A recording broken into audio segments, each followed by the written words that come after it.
The only places where life appears to be going on as normal are in Biafra's 3 remaining big towns. But here the cost of partly living is astronomical even by European standards.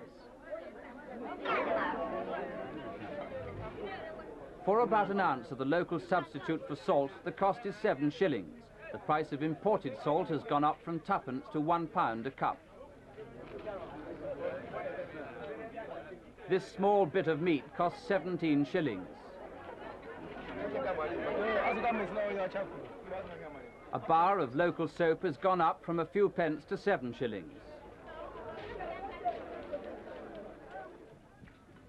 Petrol is now as desperately as short as food and medical supplies, though the Biafrans claim to have enough stockpiled for 6 more months. But there is so little of it that essential supplies cannot be moved about the country.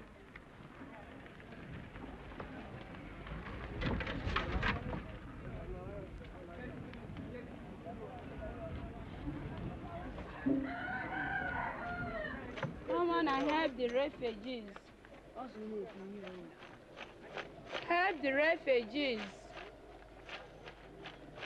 Help our refugees and wounded soldiers.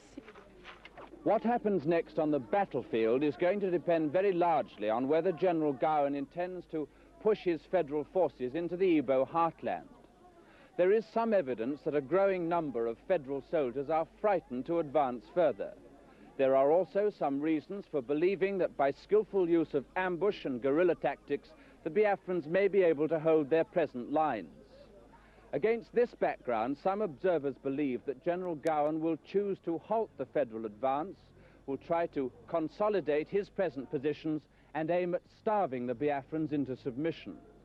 How successful could these tactics be? Well, there is overwhelming evidence that if the war is not stopped and the blockade not lifted, upwards of 1 million people could die of starvation in the next 6 or 7 months.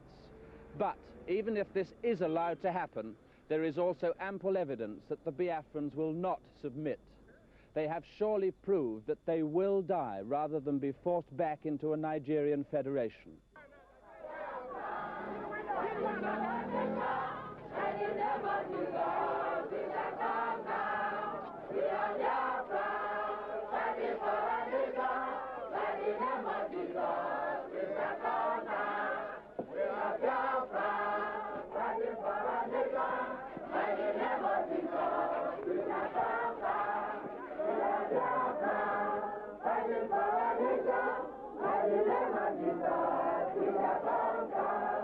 We